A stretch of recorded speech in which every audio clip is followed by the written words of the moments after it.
10 مرتبہ دیکھے 10 حج، اللہ 40 دفعہ دیکھے 40 حج، حتیٰ کہ 100 مرتبہ دن میں دیکھے تو 100 حج کا ثواب ہے۔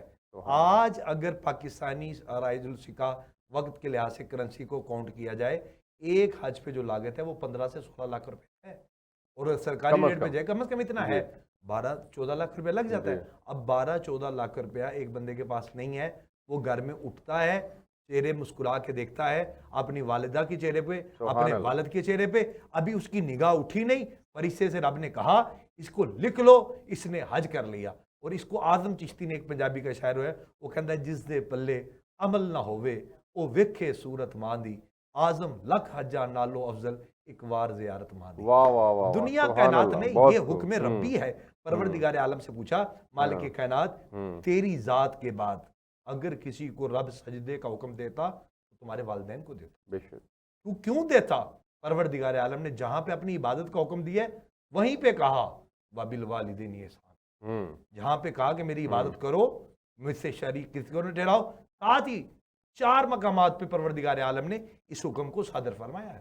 اور پروردگار عالم جب اعلان کر دیتا ہے، اب حکم ربی یہ تھا، اب المیہ یہ ہے کہ وہ بندہ جو ماہ رمضان کا روزہ تو رکھے، اور روزہ رکھ کے اپنی زبان سے اپنے والدین کو گالیاں نکال لے، وہ مناسب نہیں ہے، بالکل ٹھیک ہے۔ اور اپنے کلام محبت سے میں آگے بڑھنا چاہوں گا، اور ماں باپ کے مقام کے اوپر پیر صاحب نے بڑی تفصیل سے روشنی ڈالی۔ میں علامہ صاحب آپ کے پاس جانا چاہوں گا، اور میرے سامنے اس وقت قرآن پاک کی سورہ لقمان کے اندر اللہ رب العزت فرماتے ہیں، آیت کا ترجمہ ہے کہ اے بندے تم میرا اللہ کا شکر ادا کرو اور اپنے والدین کا شکر ادا کرو، تم تمام کو میری ہی طرف لوٹ کر جانا ہے۔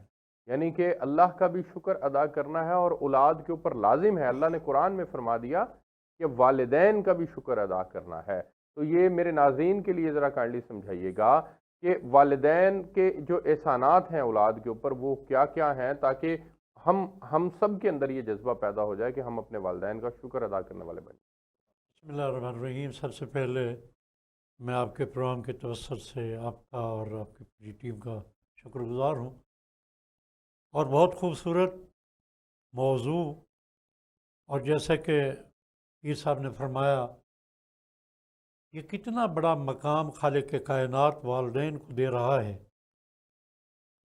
کہ اپنی اطاعت کے ذکر کے ساتھ والدین پہ احسان کی بات کی جا رہی ہے، اور یہ بات بڑا ایک قسم ایک نفیس نکتہ چھپا ہوا ہے کہ اپنی عبادت کے ذریعے وہ شرک سے بندوں کو روک رہا ہے، جی، اور پھر اپنے والدین کے ساتھ احسان جتا کر احسان کی جانب متوجہ کر کے انسان کو یہ متوجہ کیا جا رہا ہے کہ والدین کا احترام تمہیں شرک کی حدود میں نہیں آنے دے گا۔ جی، اور قرآن مجید کی جس آیت کی اپنے ترجمہ پڑھا، اس کی سعادت حاصل کی، وہ واضح طور پہ انسان کو یہ متوجہ کر رہے ہیں اس کے الفاظ کہ اے انسان تو عالم نیستی میں تھا، تجھے ہستی عطا کرنے والی یہ شخصیات ہیں، سبحان اللہ، تم عدم موجود میں تھے، تمہیں وجود دینے والی یہ عظیم شخصیات ہیں، اور پھر ان کا احترام، ان کے ساتھ انسان کی شفقت، ان کے ساتھ احسان کرنا، اصل میں لفظ خدا نے تو کہا کہ اپنے والدین کے ساتھ احسان کرو، جبکہ ہر انسان کا مکمل وجود والدین کے احسانات کے نیچے دبا ہوا ہے، اور رب ذوالجلال نے والدین کو مقام بھی یہ عطا کیا کہ جب اپنی محبت جتانا چاہی، اپنی محبت کا احساس دلانا چاہا اپنے عبد کو، تو اپنی اس محبت کے لیے پیمانہ بھی ماں کی محبت کو قرار دیا، اللہ، اور یہ ارشاد فرمایا کہ بندے میں تجھ سے تمہاری ماں سے 70 درجے زیادہ سبحان اللہ، محبت کرتا ہوں۔ پیمانہ کیا قرار پایا؟ ماں کی محبت۔ جی ایسے ہی، اور والد گرامی جو انسان کو عدم وجود سے وجود عطا کرتا ہے، انسانی حیات کا کون سا ایسا لمحہ ہے کہ جو والد گرامی کی شفقت، ان کی سرپرستی، اس کی نظارت، اور وہ جو ایک مربی کے طور پہ انسان سے اپنی محبت کا اظہار عملی انداز میں کرتا ہے، سبحان اللہ۔ کوئی بھی ایسا انسان نہیں جو ایک لمحے کے لیے ان دو عظیم شخصیات کی محبت کے بغیر، ان کی نظر کے بغیر، ان کی تربیت کے بغیر اپنی زندگی کا، اپنی حتیٰ کہ مادی زندگی کا وجود وہ برقرار نہیں رکھ سکتا۔ چہ جائے کہ وہ والدین کے جو حکم خدا کے پابند ہوں، جو دین کے دائرے کے اندر زندگی اپنے گزار رہے ہوں، وہ والدین کتنے عظیم ہوں گے کہ جو اپنی اولاد کو توحید کا درس دیتے ہوں، جو اپنی اولاد کو دین سے وابستہ ہونے کا درس دیتے ہوں۔ میں سمجھتا ہوں کہ خدا بند قدوس نے ہمیں اس جانب متوجہ کر دیا جی ان بالکل۔ آیات مبارکہ کے ذریعے کہ تمہارا وجود، تمہارے وجود کا ایک ایک بال اپنے والدین کے احسانات کے نیچے دبا ہوا ہے۔ اب تمہاری سعادت اس میں ہے کہ تم بھی ان احسانات کا بدلہ احسان کے ذریعے دو تاکہ صاحب کرامت بن سکو۔ بالکل ایسے ہی ہے لال مہدی صاحب، میں نبی پاک صلی اللہ علیہ وسلم کی ایک حدیث ہے جس کا مفہوم آپ کے سامنے رکھنے لگا ہوں۔ اللہ کے نبی نے فرمایا کہ تم اپنی ماں کے ساتھ صلہ رحمی کرو، پھر فرمایا تم اپنی ماں کے ساتھ نیک سلوک کرو، پھر فرمایا تم اپنی ماں کے ساتھ صلہ رحمی کرو، یعنی 3 مرتبہ ماں کا ذکر کیا۔ پھر فرمایا تم اپنے باپ کے ساتھ صلہ رحمی کرو، پھر تم اپنے قریبی رشتہ داروں کے ساتھ صلہ رحمی کرو، پھر اس کے بعد دور کے رشتہ داروں کے ساتھ صلہ رحمی کرو۔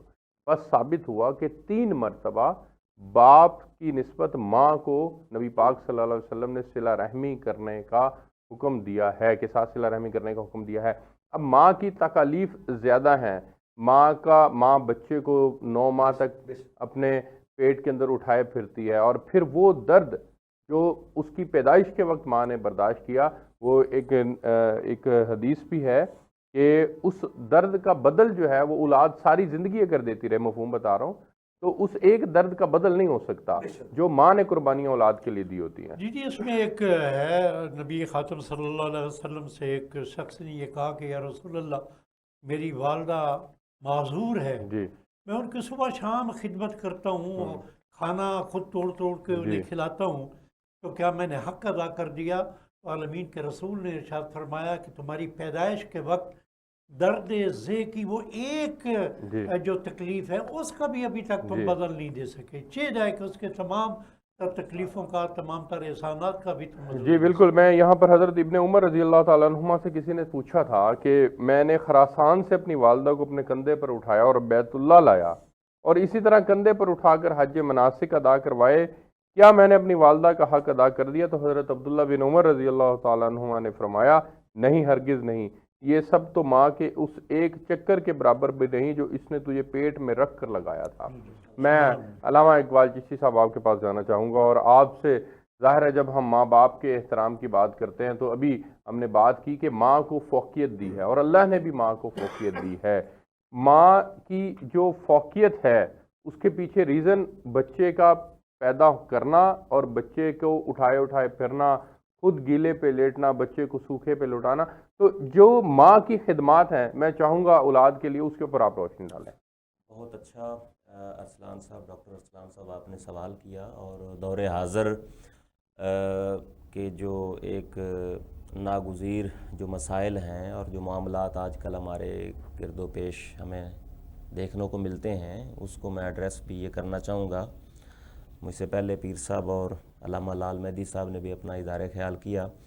دیکھیں، والدہ کے ساتھ زیادہ شفقت، زیادہ اس کے ساتھ احسان اور زیادہ اس کا حق وہ اس لیے کہا گیا ہے کیونکہ بچہ زیادہ باپ کی بنسبت والدہ کے ساتھ اٹیچڈ ہوتا ہے، ایک بات۔ اور صلہ رحمی کے حوالے سے آپ نے بات کی تو میں یہاں پہ اسی بات کا تسلسل لے کر ہی میں آگے بڑھنا چاہوں گا۔ حضرت انس اس حدیث کے راوی ہیں، آپ حدیث سنیں گے بڑا ایمان جو ہے نا وہ کھل جائے گا کہ حضور علیہ السلام نے فرمایا من سرہ ان یمد لہ امورہ ویوسع لہ رزقہ، جس بندے کو یہ بات پسند ہے کہ اس کی عمر میں طوالت آ جائے، اس کی عمر لمبی ہو جائے، اس کا رزق وسیع کر دیا جائے، تو آقا نے فرمایا کہ اپنے والدین کے ساتھ صلہ رحمی کرے اور حسن سلوک کرے۔ اسی بات کو آگے مزید تسلسل دیتے ہوئے میں مولا کائنات باب مدینۃ العلم مولا کائنات سیدنا علی المرتضیٰ کی ایک مروی روایت آپ سے رکھ رہا ہوں. آپ فرماتے ہیں، علامہ سیوطی نے اس کو الدر المنصور میں لکھا ہے، مولا علی فرماتے ہیں کہ اگر جہاں پہ اللہ نے فرمایا نا وَلَا تَقُلْ لَهُمَا اُفٍّ وَلَا تَنْهَرْ، سب سے کم ترین جو کلمہ ہے نا تکلیف کے اظہار کے لیے وہ ہے اف. تو اللہ نے فرمایا کہ والدین کو اف بھی نہ کہنا، چاہے جائے کہ بندہ ان کو سب و شتم کرے یا ان کے سامنے آواز جو ہے نا بلند کرے، شاؤٹنگ کرے، یا ان کو معاذ اللہ کسی کے پیچھے لگ کے ان کی تکریم و تعظیم میں جو ہے نا وہ استخفاف کرے یا ان کی معاذ اللہ اہانت کرے. اف تو بہت ایک مائنر سا ایک ورڈ ہے. مولا علی فرماتے ہیں کہ اگر اف سے کم درجے کا بھی کوئی ورڈ ہوتا نا والدین کے سامنے تو مولا علی فرماتے اللہ اس کو بھی حرام قرار دے دیتا. یہاں پہ میں حضرت انس سے ایک اور روایت کرنے لگا ہوں کہ حضور علیہ السلام آپ فرماتے ہیں، حضرت مجاہد فرماتے ہیں، بہت بڑے مفسر ہیں، تو وہ کہتے ہیں کہ اگر تمہارے والدین جو ہیں اگر وہ بڑھاپے میں چلے جائیں تو ان کا پیشاب پخانہ دھونا پڑ جائے تو تم اس کو مصیبت نہ سمجھ بیٹھنا، کیونکہ تب جب تم چھوٹے ہوتے تھے تو انہوں نے بھی تمہاری اس طریقے سے خدمت کی ہے. پھر حضرت جو ہے نا وہ حضرت عبداللہ بن عباس کہتے ہیں، وہ کہتے ہیں، اس کو امام سیوطی نے ساری حدیث کو ایک جگہ پہ نا کوٹ کیا. حضرت عبداللہ بن عباس کہتے ہیں کہ والدین کے سامنے، یعنی کہ ہمارے جو اسلاف ہیں، ہمارے جو صحابہ ہیں، تابعین ہیں، انہوں نے اس چیز کو ملاحظہ اور مد نظر رکھا ہے. وہ فرماتے ہیں کہ والدین کے سامنے اپنے کپڑے بھی مت جھاڑو. اللہ جی، اتنا والدین کے ادب کو ملحوظ رکھا گیا. اپنے کپڑے بھی مت جھاڑو، مبادہ یہ کہ آپ کے کپڑوں سے جو نا وہ گھٹا یا گرد و غبار اڑ کر وہ آپ کے والدین پر پڑ جائے تو یہ سوء ادب ہے اور بے ادبی ہے. یعنی کمال دین اسلام ہے، جس طرح دین اسلام والدین کے آداب کو ملحوظ رکھتا ہے، دنیا کا کوئی اور مذہب. میں آداب کا پرٹیکولرلی سوال جو ہے وہ آپ سے کروں گا، لیکن مجھے ایک بریک پہ جانا ہے. میں بریک سے واپس آتا ہوں تو پھر میں گفتگو کو ناظرین ہم یہیں سے آگے بڑھائیں گے، اور والدین کے آداب کیا ہیں، ان کا مقام ہم نے پہلے بریک کے اندر ڈسکس کر لیا. اب ان کے والدین کے آداب کس طرح سے، کن آداب کا خیال رکھتے ہوئے ہم نے والدین کے ساتھ پیش آنا ہے، اس کے اوپر بات کریں گے، اور ان کے حقوق کیا ہیں اس کے اوپر بھی آج کے پروگرام کے اندر بات کریں گے. ہمارے ساتھ رہیے. جی ویلکم بیک ناظرین، آپ دیکھ رہے ہیں پروگرام فیضان رمضان، اور آج ہم ماں باپ کا احترام اس ٹاپک کے اوپر بات کر رہے ہیں. پیر صاحب، والدین کے حقوق کیا ہیں؟ والدین کے حقوق کے اوپر میں چاہوں گا کہ آپ روشنی ڈالیں. بسم اللہ الرحمن الرحیم. جیسا کہ ہم پہلے عظمت والدین قرآن کریم کی آیت مبارکہ لیا، میں ایک حدیث مبارکہ ہے، حبشی غلام تھا، وہ آزاد ہوا، اس کا بیٹا نبی پاک صلی اللہ علیہ وسلم کی کچہری میں آیا. اس نے آگے کہ اللہ کے نبی میں آپ سے شکایت لے کے آیا ہوں. آقا نے کہا کیا شکایت ہے؟ اپنے باپ کی شکایت لے کے آیا ہوں. شکایت کیا ہے کہ میرا باپ میری اجازت کے بغیر میری درہم دینار جو رائج الوقت کی سکہ ہے وہ میں گھر میں چھوڑ کے جاتا ہوں، وہ خرچ کر لیتا ہوں. حضرت بلال کو بھیجا جائے، اس کے باپ کو بلا کے لاؤ. اب وہ حضرت بلال جاتے ہیں، کل بات کرتے ہیں، دروازے پہ دستک ہوتی ہے، وہ باہر نکلتا ہے اور وہ دیکھ کر کہتا ہے کہ بلال تو کسی کے پاس یوں نہیں آتا، تیرا آنا یہی ہے کہ پیغام مصطفیٰ ہے، آقا نے مجھے بلایا ہے، تو میری قسمت پہ مجھے ناز ہے کہ میرے نبی نے مجھے بلا لیا ہے، تو جانا تو خوشائن ہے، پر یہ بھی تو بتانا سرکار نے یاد کیا ہے. اس نے کہا تیرے بیٹے نے شکایت کی ہے کہ تو اس کے دینار، اس کی کرنسی، اس کا مال جو گھر میں وہ رکھ کے جاتا ہے تو اس میں سے خرچ کر لیتا ہے. اب باپ تھا، کہتا ہوں میرے بیٹا اتنے چھوٹے سے کام کے لیے تو نے میرے نبی کو پریشان کیا، تو مجھے کہہ دیتا میں بھوکا رہ لیتا، میں تیرا مال نہ خرچ کرتا. وہ میرا بیٹا میں نے تو تیرے سے اپنا مال چھپایا نہیں تھا، تو چھوٹا تھا، میں تجھے پالتا تھا، کلی کا کام کرتا تھا، میں سامان اٹھاتا تھا، لا کر کھلاتا تھا تجھے. اگر بخار تجھے ہوتا تھا درد میں فیل کرتا تھا، گرتا تو تھا تو چوٹ مجھے لگتی تھی، کھاتا تو کم تھا پریشانی مجھے ہوتی تھی، اور میں راتوں کو تیرے لیے جاگتا رہا، تجھے پھال پوس کے بڑا کیا، اب جوان ہوا میں بوڑھا ہو گیا اور تو نے میرے نبی کو پریشان کیا.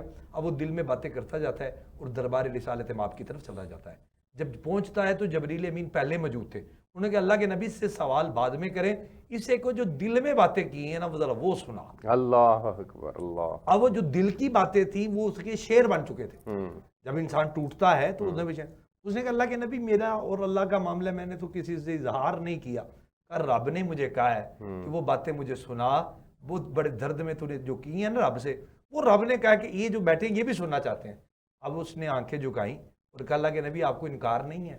اب وہ ان کو اس کا خلاصہ، چونکہ بڑا طویل شعر ہے، 25 کے قریب یہ شعر ہے. اب میں مختصر چونکہ ٹائم کی قلت ہے اس لیے please. اس کا خلاصہ میں لے رہا ہوں ہدف کے طور پہ. وہ کہتا ہے میں نے اپنے بیٹے کو پالا اور میں نے کبھی اس میں فرق نہیں کیا, اس سے مال چھپا کے نہیں رکھا, جو کچھ کما کے لایا اس کے اوپر لگا دیا, میں نے کبھی اس کو سیو نہیں کیا, میں نے کبھی نہیں یہ سوچا تھا کہ یہ بڑا ہو جائے گا میں بوڑھا ہو جاؤں گا میرا مال کدھر جائے گا. اللہ کے نبی آج یہ جوان ہے میں بوڑھا ہوں اور آج میں نے اس کا چند روپے خرچ کر لیے, اس نے آ کے آپ کو پریشان کر دیا. اللہ کے نبی آج میں وعدہ کرتا ہوں میں منڈی میں دوبارہ جاؤں گا, بوجھ اٹھاؤں گا, اگر اٹھایا گیا تو کھانا کھا لوں گا وگرنہ بھوکا مر جاؤں گا, آج کے بعد اپنے بیٹے کا مال نہیں کھاؤں گا. اب اتنا کہنا تھا تو اللہ کے نبی ایسے رونا شروع ہوئے جیسے برسات لگی ہے, صحابہ بھی رونا شروع ہو گئے. اب سرکار دو عالم اٹھے, چونکہ نبی پاک کو قرآن نے وما ارسلناک الا رحمۃ للعالمین کہا ہے, تو آقا کریم نے یوں گریبان سے پکڑا, کالر سے, آج تک نہیں پکڑا. آپ صحابہ دیکھ رہے ہیں حضور نے یوں پکڑ کے جھٹکا دیا اور دے کے کہا سن تو اور تیرا مال تیرے باپ کے غلام ہو, تیرا باپ تجھے بیچ دے اف نہیں کرنا. اللہ اکبر, یہ ہے ادب, اللہ اکبر, یہ ہے ان کا حق, یہ ہے ان کا احترام. جو زبان رسالت ماب سے نکلا وہ زبان جس کو قرآن کہتا ہے وما ینطق عن الہوا ان ہوا الا وحی یوحا, یہ نبی اپنی مرضی سے نطق بھی نہیں کرتا. بعض لوگ کہتے ہیں نہیں جی حضرت حدیث الگ ہے قرآن الگ ہے. کس نے بتایا یہ حدیث ہے یہ قرآن ہے؟ ایک ہی زبان ہے جسے زبان مصطفیٰ کہتے سبحان ہیں. اللہ. جبریل کسی نے ڈائریکٹ نہیں دیکھا, نبی نے فرق بتایا کہ یہ آیت اللہ ہے یہ حدیث رسالت امام ہے, وہ امانت کا امین سینہ مصطفیٰ کا ہے. اب کوئی عقل کا اندھا اگر رسالت امام کے قول کو قرآن کے قول پہ حاوی سمجھے یا کمتر سمجھے تو وہ جہال ہے. چونکہ جہالت ہے دنیا کائنات میں. رب نے قرآن میں کہا سورہ نجم میں میرا نبی اپنی مرضی سے نطق بھی نہیں کرتا. جی بالکل. نطق کیا ہوتا ہے کہ یہ جو اف ہائے واہ کی آواز ہے اس کو ہم نطق کہتے ہیں, جس کا ٹرانسلیشن میں الفاظ کا ترجمہ کوئی نہیں ہوتا. اب میرا نبی جب بھی نطق کرتا ہے وحی الہی سے کرتا ہے, حکم ربی سے کرتا ہے, اس زبان سے نکلا. میرے آقا نے فرمایا سن, اب والدین کی عظمت کو سنو, ان کے حقوق کو سنو, ان کے ادب کو سنو, ان کے مقام کو سنو, ان کے مرتبے کو سنو, ان کی جہد کو سنو, ان کی محبت اور ان کی چاہت, ان کی لطافت, ان کی نزاکت, ان کی وعد, اور رب کائنات نے جو ان کے درجات بلند کیے ہیں. دنیا کے سارے مصنف کٹھے ہو جائیں کتابیں لکھنا شروع کریں وہ لکھ نہیں سکیں گے, شاعر نہیں لکھ سکیں گے, چونکہ جن کا مقام اللہ بیان کرے پھر رسالت ماب بیان کرے. سرکار نے فرمایا سن تو اور تیرا مال تیرے باپ کے غلام ہو, تیرا باپ تجھے بیچ دے انہیں آگے سے اف نہیں کرنا, تیرا مال تیرا سارا مال اجاڑ دے گلیوں میں بکھیر دے, تو نے اپنے باپ سے حساب نہیں مانگنا. اب وہ گردن جھکائے ہوئے رسالت ماب سے کہتا اللہ کے نبی والدین کا یہ مقام ہے؟ آقا نے کہا ہاں ہاں یہی مقام ہے. وہ اب اٹھ کے کہتے ہیں اللہ کے نبی میں معافی چاہتا ہوں, آج کے بعد میں اپنے باپ سے یہ مطالبہ نہیں کروں گا. سبحان اللہ. اب صحابہ کی محفل میں سے کسی نے پھر سوال کیا رسالت ماب اگر کوئی بندہ کامیابی کے رستے میں چاہتا ہے وہ کعبے میں مرتا ہے, رسالت مدینہ رسول میں مرتا ہے, اور والدین کا گستاخ ہے تو اس کے لیے کیا وعید ہے؟ آقا نے کہا فی النار الجہنم, وہ جہنمی ہے, اسے کعبہ فائدہ نہیں دے گا, اسے رسالت ماب کا شہر مدینہ فائدہ نہیں دے گا, اسے نجف اشرف امام حسین کا روضہ فائدہ نہیں دے گا, مولا مرتضیٰ کی محبت اسے فائدہ نہیں دے گی. کیوں نہیں دے گی؟ کیونکہ اگر وہ نصح قرآنی سے والدین کا گستاخ ہے, بالکل ٹھیک ہو گیا. اس کے اوپر بھی تفصیل سے بات کرتے ہیں کہ جو والدین کے نافرمان ہیں ان کے لیے کیا وعید ہے, اس کے اوپر بھی بات کریں گے. لیکن جو آپ نے واقعہ سنایا اس کی قرآن پاک کی روح سے اس کا ترجمہ میں آپ کے سامنے رکھنے لگا ہوں کہ اس طرح سے اف بھی نہ کہنے کا جو ذکر قرآن میں آیا ہے. اور تیرے رب نے یہ حکم دیا ہے کہ اس کے سوا کسی کی عبادت مت کرو اور اپنے ماں باپ کے ساتھ حسن سلوک سے پیش آؤ. اگر وہ یعنی ماں باپ تیری زندگی میں بڑھاپے کو پہنچ جائیں, چاہے ان میں سے ایک پہنچے یا دونوں, اور ان کی کوئی بات تجھے ناگوار گزرے تو ان سے کبھی ہوں بھی مت کہنا, اور نہ انہیں جھڑکنا, اور ان سے خوب ادب سے بات کرنا, اور ان کے سامنے شفقت سے انکساری کے ساتھ جھکے رہنا, اور یوں دعا کرتے رہنا اے ہمارے پروردگار تو ان پر رحمت فرما جیسا کہ انہوں نے بچپن میں مجھے پالا ہے. صرف ظاہر داری نہیں دل سے ان کا احترام کرنا. تمہارا رب تمہارے دل کی بات خوب جانتا ہے, اور اگر تم سعادت مند ہو تو وہ توبہ کرنے والوں کی خطائیں کثرت سے معاف کرنے والا ہے. علامہ صاحب, لال مہدی صاحب, ماں باپ کے احترام کے لیے تو اللہ رب العزت نے قرآن پاک کے اندر واضح الفاظ کے اندر جو ہے وہ حکم دے دیا ہے کہ ان کے آگے ہوں بھی مت کرنا, اور